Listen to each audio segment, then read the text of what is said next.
പിണറായിയുടെ ബിസിനസ് സാമ്രാജ്യം മകനെ ഇഷ്ടമല്ല. 10 വർഷത്തെ പിണറായി വിജയൻ ഭരണത്തിന് ശേഷം UDF അധികാരത്തിലെത്തി. ഇപ്പോൾ പഴയ കേസുകൾ ഓരോന്നായി കുത്തിപ്പൊക്കുകയാണ് UDF സർക്കാർ. നമുക്കറിയാവുന്നതുപോലെ തന്നെ രക്ഷാപ്രവർത്തനത്തിൽ നടപടി ഉണ്ടായിരിക്കുന്നു. ADGP MR അജിത് കുമാറിനെ സസ്പെൻഡ് ചെയ്തിരിക്കുന്നു. അതാണ് UDF സർക്കാർ ചെയ്തിട്ടുള്ള ആദ്യത്തെ നടപടി. രണ്ടാമത്തെ നടപടി ഇതാ വരുന്നു. സ്വർണ്ണക്കേസ്. പിണറായി വിജയന്റെ കാലത്ത് ഏറ്റവും സജീവമായിരുന്ന ഏറ്റവും വലിയ കോളിളക്കമുണ്ടാക്കിയ വാർത്തയായിരുന്നല്ലോ സ്വർണ്ണക്കള്ളക്കടത്ത് കേസ്. ആ സ്വർണ്ണക്കള്ളക്കടത്ത് കേസ് വീണ്ടും അന്വേഷിക്കുന്നു. അതിന്റെ ഭാഗമായി വിജിലൻസ് സ്വപ്ന സുരേഷിനെ വിളിച്ചു വരുത്തിയിരിക്കുകയാണ്. ആ കേസിലെ നിർണായകമായിട്ടുള്ള പ്രതി സ്വപ്ന സുരേഷിനെ വിളിച്ചു വരുത്തി കഴിഞ്ഞ ദിവസം മൊഴി വീണ്ടും എടുത്തിരിക്കുകയാണ്. അങ്ങനെ പിണറായിക്കെതിരായിട്ടുള്ള രണ്ടാമത്തെ കേസ് സതീശൻ സർക്കാർ പൊക്കിയെടുത്തിരിക്കുന്നു. സ്വർണ്ണക്കള്ളക്കടത്ത് അന്ന് എങ്ങനെ ആ കേസ് ഒതുക്കി, ആ കേസ് ഒതുക്കപ്പെടേണ്ടതാണോ എന്നതിനെ സംബന്ധിച്ചുള്ള പുനരാലോചനയാണ് ഇപ്പോൾ നടക്കുന്നത്. അതിന്റെ ഭാഗമായി സ്വപ്ന സുരേഷിനെ വിളിച്ചു വരുത്തി വിജിലൻസ് ഇപ്പോൾ അവരുടെ മൊഴി രേഖപ്പെടുത്തിയിരിക്കുകയാണ്. അതിനുശേഷം അവർ നടത്തിയൊരു വാർത്താ സമ്മേളനമുണ്ടല്ലോ. ആ വാർത്താ സമ്മേളനത്തിൽ പിണറായി വിജയനെതിരെ എന്തെല്ലാം ആരോപണങ്ങളാണ് അവർ ഉന്നയിക്കുന്നത്. അതെല്ലാം തന്നെ അവർ മജിസ്ട്രേറ്റിന്റെ മുന്നിലടക്കം കൊടുത്ത മൊഴികളാണ്. അവർ ആ വാർത്താ സമ്മേളനത്തിൽ അതെല്ലാം ആവർത്തിക്കും. നമുക്ക് ഓരോന്നായി പരിശോധിക്കാം.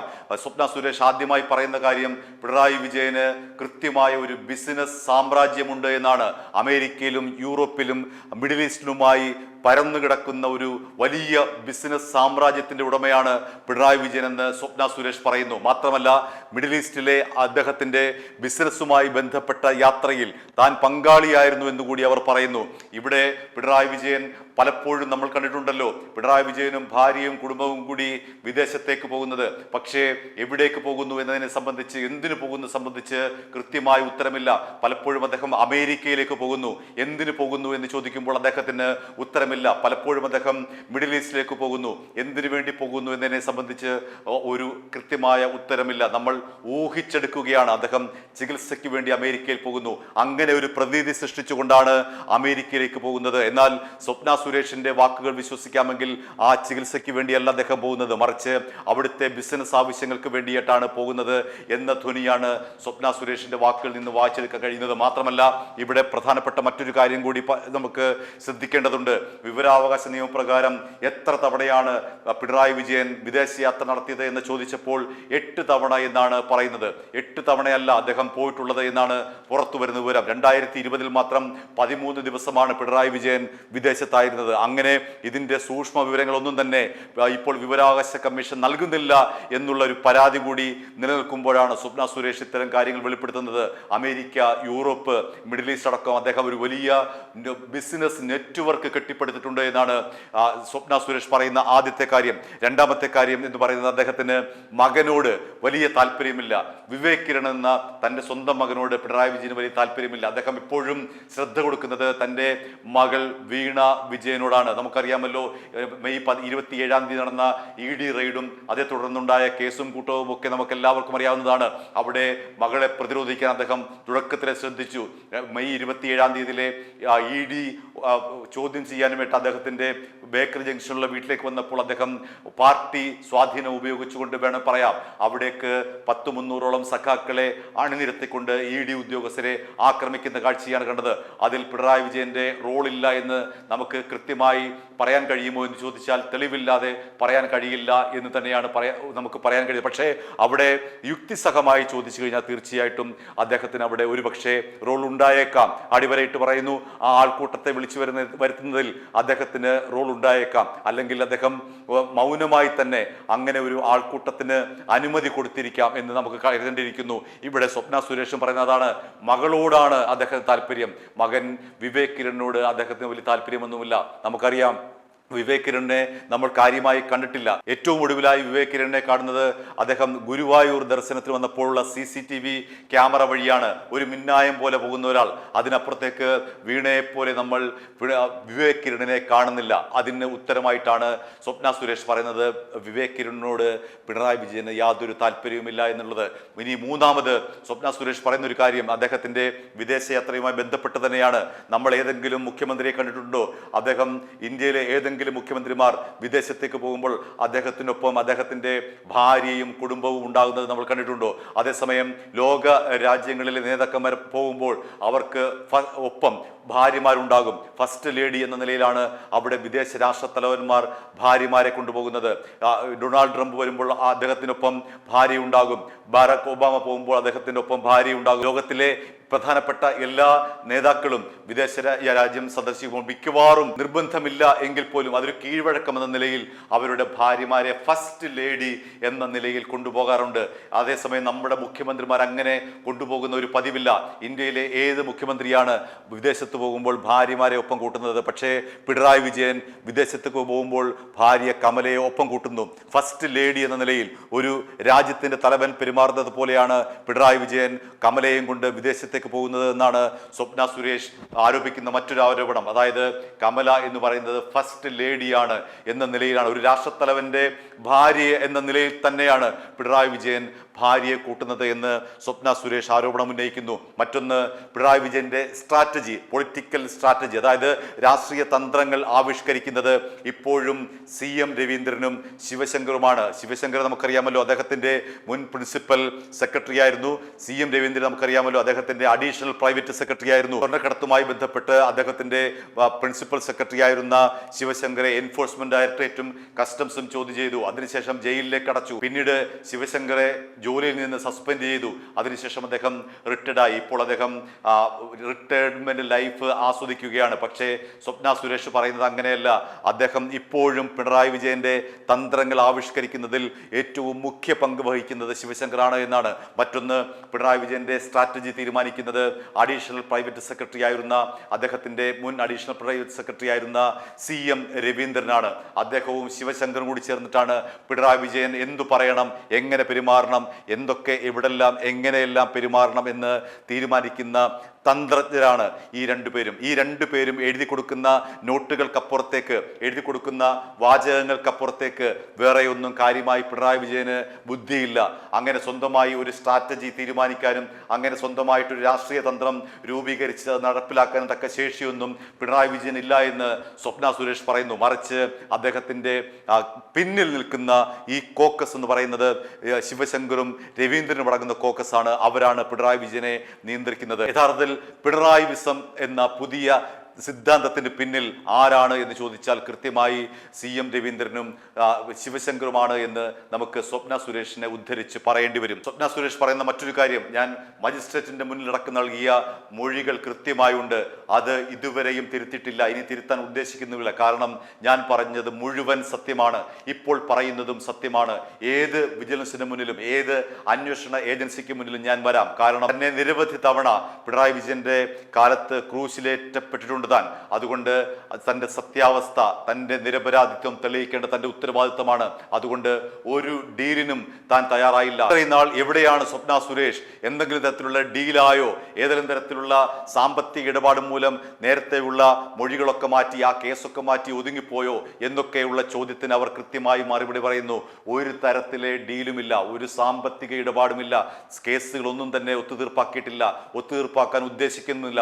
മറിച്ച് അവർ പറയുന്ന ഒരു കാര്യം, എനിക്ക് നിയമത്തിന്റെ മുന്നിൽ ഞാനിപ്പോൾ പ്രതിയായിട്ട് നിൽക്കുകയാണ്, ആ പ്രതിസ്ഥാനത്ത് നിന്ന് മാറി ഞാൻ സത്യസന്ധയായിട്ടുള്ള ഒരു സ്ത്രീയാണ്, എൻ്റെ മേൽ ഏതെങ്കിലും തരത്തിലുള്ള ഒരു കറുത്ത പാട് ഇല്ല എന്ന് തെളിയിക്കേണ്ടത് എൻ്റെ ബാധ്യതയാണ്. അതുകൊണ്ടാണ് താൻ നിയമ പോരാട്ടത്തിന് വീണ്ടും ഇറങ്ങുന്നതെന്നാണ് സ്വപ്ന സുരേഷ് പറയുന്നത് അവരുടെ വാക്കുകളിലേക്ക്. അതിനും വേണ്ടിയിട്ടുള്ള ഒരു ഇമ്പോർട്ടൻസ് ആ മകന്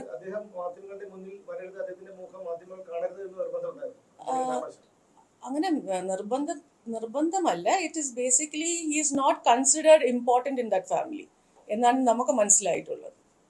ഒരു രീതിയിലും ഒരു ഇമ്പോർട്ടൻസ് മകന് കൊടുത്തിട്ടില്ല, കൂടുതലും മകൾക്കും ചെറുമകനുമാണ് കൊടുത്തിട്ടുള്ളതെന്നാണ് നമ്മളൊക്കെ അത്രയും അടുത്ത് പെരുമാറിയുകൊണ്ട് നമുക്കറിയാമെന്നുള്ളത്. നിങ്ങൾ I think most of you ആയിട്ട് എനിക്ക് നേരത്തെ ഞാൻ ഇതുപോലെ സംസാരിച്ച് പരിചയമുണ്ടെന്ന് തോന്നുന്നു.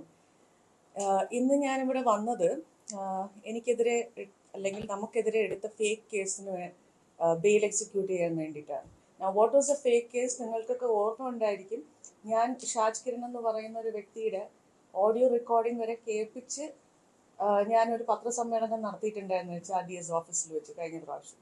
അതിൻ്റെ പേരിൽ നമുക്കെതിരെ എടുത്തിരിക്കുന്ന കേസ് എന്ന് പറയുന്നത് നമ്മൾ എവിഡൻസ് ടാമ്പർ ചെയ്യാൻ ശ്രമിച്ചു, ചീറ്റ് ചെയ്യാൻ ശ്രമിച്ചു, കലാപശ്രമം ഉണ്ടാക്കാൻ ശ്രമിച്ചു, പിന്നെ what is that wrong message സൊസൈറ്റിക്ക് കൊടുത്ത് വിഷയങ്ങൾ ഉണ്ടാക്കാൻ ശ്രമിച്ചു.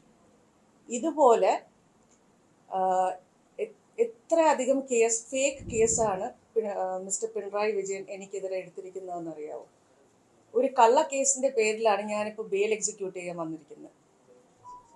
കണ്ണൂർ മുതൽ ട്രിവാൻഡ്രം വരെ numerous cases have been charged against me based on no grounds. They confiscated my phone, they took away all the proof, and then they booked forgery case against. ഇങ്ങനെയാണെങ്കിൽ ഒരു common person അല്ലെങ്കിൽ ഒരു കോമൺ ഹ്യൂമൻ ബീങ് ഈ കേരളത്തിൽ എങ്ങനെ survive? സത്യം വിളിച്ചു പറഞ്ഞതിന്റെ പേരിലാണ് ഞാനിപ്പോ corner to corner, court to court, police station to police station ഓടിക്കൊണ്ടിരിക്കുന്നു. അപ്പൊ സത്യത്തിനും ഇവിടെ വിലയില്ലേ? This is what I want to ask. ഞാൻ ആ റെക്കോർഡിംഗ് കേൾപ്പിച്ചതിന്റെ പേരിൽ ഒരു ടീം വന്നിട്ട് എന്റെ ഫോൺ എല്ലാം കോൺഫിസ്കേറ്റ് ചെയ്തിട്ട് എനിക്കെതിരെ കേസ്. അതെ അതെ അതെ. ആൻഡ് ആ സമയത്ത് ഓഫീസിൽ പോലും ഇല്ലാത്ത അജി കൃഷ്ണൻ എന്ന് പറയുന്ന HRDSന്റെ ഫൗണ്ടർ സെക്രട്ടറിക്കെതിരെയും കേസ് എടുത്തിരിക്കുക. He was nowhere in the scene. So ഇവിടെ ഉള്ളവർ എങ്ങനെ സർവൈവ് ചെയ്യും? I don't really understand. ഒരു എക്സ് മുഖ്യമന്ത്രി കാരണം എൻ്റെ ജീവിതം, എൻ്റെ കുടുംബത്തിന്റെ ജീവിതം, ഒരു സ്ഥാപനത്തിന്റെ ഭാവി എല്ലാം is in danger. He try to ruin all of us. All our families are affected.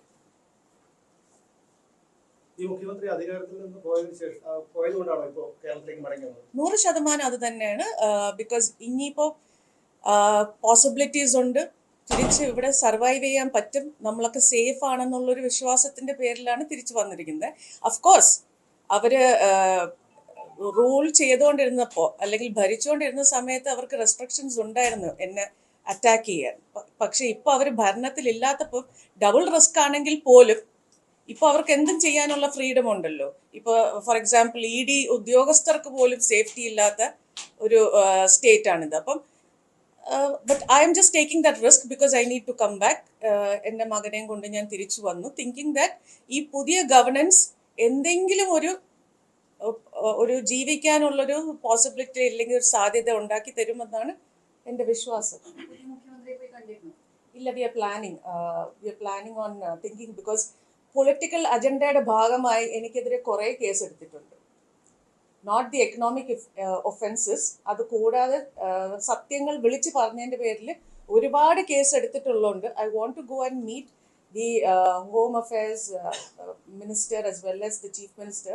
ഈ പൊളിറ്റിക്കൽ അജണ്ടയുടെ ഭാഗമായിട്ട് ചാർജ് ചെയ്തിരിക്കുന്ന കേസസ് നിന്നും എനിക്കൊരു മോചനം തരുമോ ഇല്ലേന്ന് റിക്വസ്റ്റ് ചെയ്യാൻ വേണ്ടി we are planning to go and meet the ministers.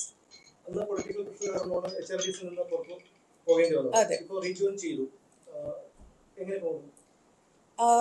ഇപ്പോൾ ഞാൻ റീലൊക്കേറ്റ് ചെയ്ത് just settling down and then very soon I will be getting into the official responsibilities of HRDS. Ex chief minister ഒരു രീതിയിലും അങ്ങനത്തെ ബുദ്ധിമുട്ടുണ്ടായിരുന്നിട്ടില്ല. പക്ഷേ I was a part and parcel of every financial negotiations and activities.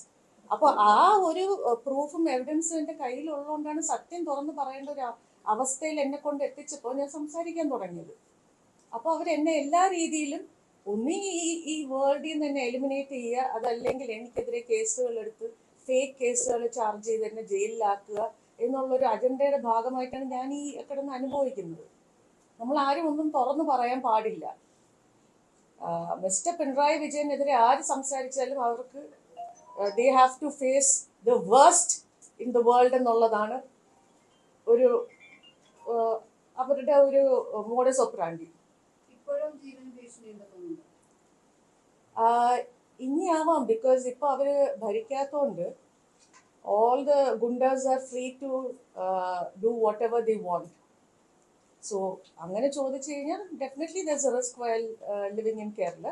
പക്ഷേ fight ചെയ്യുക, justice കിട്ടുന്നവരെ I want to fight and I will fight till the end. അതിന് death is facing, I have to face death or I need to go through the worst situation, still ഞാൻ പിന്മാറില്ല. I will be fighting.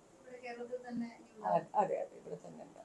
Party secretary MP Govindan ഒരു മാനനഷ്ട case file ചെയ്യുന്ന കാര്യം പറഞ്ഞിരുന്നു. എന്താണ് അതിന്റെ ഇപ്പോഴത്തെ സ്ഥിതി? മാനനഷ്ട കേസ് ഫയൽ ചെയ്തു, അത് കോടതിയുടെ പരിധിയിലാണ്.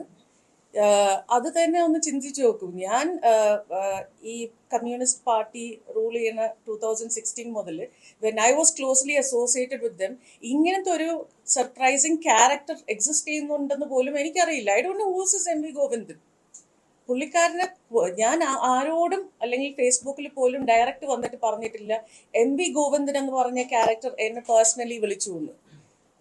ആരോ ഒരു നെഗോഷിയേറ്റർ വന്നിട്ട് ഇദ്ദേഹം പറഞ്ഞിട്ട് വന്നതാണെന്നേ ഞാൻ പറഞ്ഞിട്ടുള്ളൂ. പക്ഷെ അതിന് ഡെഫമേഷൻ കേസ് എടുത്തിട്ട് എന്താണ് പ്രൂവ് ചെയ്യാൻ ശ്രമിച്ചത്? I don't know. ഇതെല്ലാം ഗിമിക്സ് ആണ്. എന്തോ ചെയ്തു എന്ന് വരുത്തി തീർക്കാൻ വേണ്ടിയിട്ട് making me a scapegoat in every case and then making me a criminal. M R Ajith കുമാറിന് പലപ്പോഴും ഇതിൽ അനാവശ്യമായ ഒരു ഇടപെടൽ ഉണ്ടായിരുന്നു. അദ്ദേഹം ഇപ്പോൾ സ്ഥാനക്കയറ്റം കിട്ടുമെന്ന് അറിയുന്നു. എന്താണ് എം ആർ അജിത് കുമാർ സ്ഥാനത്തേക്ക് വന്നാൽ സേഫ് അല്ല. പിന്നെ he is not at all qualified to have അങ്ങനെ ഒരു കയറ്റം അല്ലെങ്കിൽ അങ്ങനെ ഒരു പ്രൊമോഷൻ കിട്ടാനുള്ള ഒരു രീതിയിലുള്ള യോഗ്യത ഇല്ലാത്തൊരു വ്യക്തിയാണ്. He was there in every conspiracy. ഇത് ഞാൻ എത്രയോ വർഷം മുമ്പേ പറഞ്ഞു തുടങ്ങിയതാണ്. ഇപ്പൊ എന്തായി? എല്ലാവരും പറഞ്ഞു ഞാൻ എന്തൊക്കെയോ അലിഗേഷൻസ് പറയുന്നു. പക്ഷെ ടെൽ മീ, ഏതെങ്കിലും ഒരു വ്യക്തിയെങ്കിലും ഫ്രീ ഓഫ് അലിഗേഷൻ ഉണ്ടോ? തെളിഞ്ഞുകൊണ്ടിരിക്കുകയല്ലേ, ഓരോ കാര്യങ്ങളും തെളിഞ്ഞുകൊണ്ടിരിക്കുകയാണ്. അപ്പം എം ആർ അജിത് കുമാറിനെതിരെ എന്തുകൊണ്ട് ഇപ്പോഴും നടപടി എടുക്കുന്നില്ല എന്നുള്ളൊരു ചെറിയ സംശയമുണ്ട്. Why is the government delaying in taking action against that gentleman? I really cannot understand. ഇത്രയും വെച്ച് താമസിപ്പിക്കേണ്ട കാര്യം എന്താണ്? When everything is crystal clear in front of all of us. Even common people also can understand what he has done. അപ്പോൾ എന്തുകൊണ്ട് നടപടി എടുക്കുന്നില്ല? എന്തുകൊണ്ട് നടപടിക്ക് താമസം വരുന്നു? It is really shocking and depressing though. ഭരണം മാറിയതിനു ശേഷമുള്ള ആദ്യത്തെ ഒരു മൊഴിയെടുപ്പ് ചോദ്യം ചെയ്യലായിരുന്നു കഴിഞ്ഞ ആഴ്ച വിജിലൻസിന്റെ വേണ്ടത്തേത്. കഴിഞ്ഞ ഭരണത്തിനും ഈ ഭരണത്തിനും ഉദ്യോഗസ്ഥരുടെ നിലപാടുകളിൽ മാറ്റം ഉണ്ടായിട്ടുണ്ടോ, അല്ലെങ്കിൽ പെരുമാറ്റത്തിൽ മാറ്റം ഉണ്ടായിട്ടുണ്ടോ? പെരുമാറ്റത്തില് അങ്ങനെ കുഴപ്പമൊന്നുമില്ല. I mean they were very I was cooperative, so they were also well.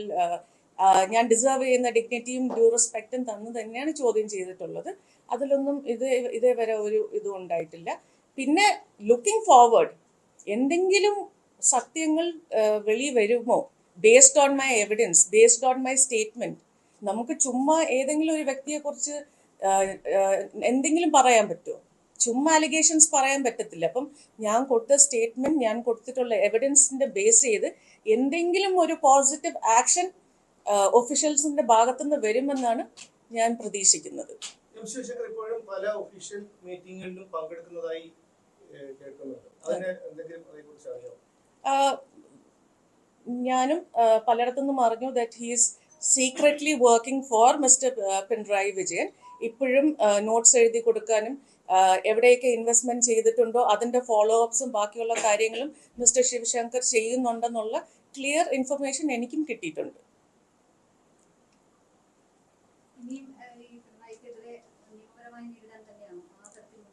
100% ഒരു രീതിയിലും ഞാൻ പിന്മാറുന്നില്ല.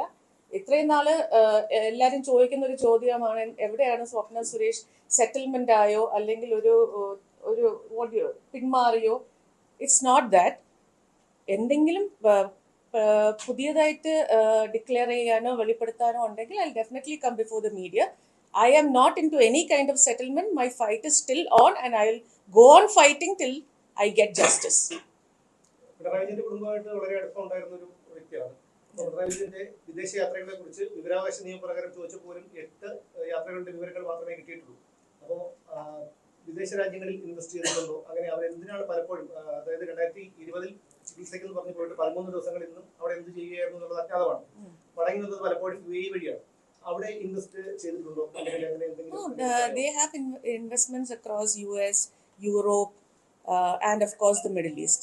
അപ്പം ചികിത്സയുടെ പേരും പറഞ്ഞിട്ട് യാത്രകൾ ചെയ്യുന്നത് അവരുടെ പേഴ്സണൽ വെസ്റ്റഡ് ഇൻട്രസ്റ്റ് എന്ന് പറയുന്നത് ബിസിനസിന്റെ കാര്യങ്ങളും കൂടി നോക്കാൻ തന്നെയാണ്. അത് ഇറ്റ്സ് വെരി ക്ലിയർ. ഞാൻ എൻ്റെ 164-ൽ വളരെ വ്യക്തമായിട്ട് എല്ലാ കാര്യങ്ങളും പറഞ്ഞിട്ടുണ്ട്.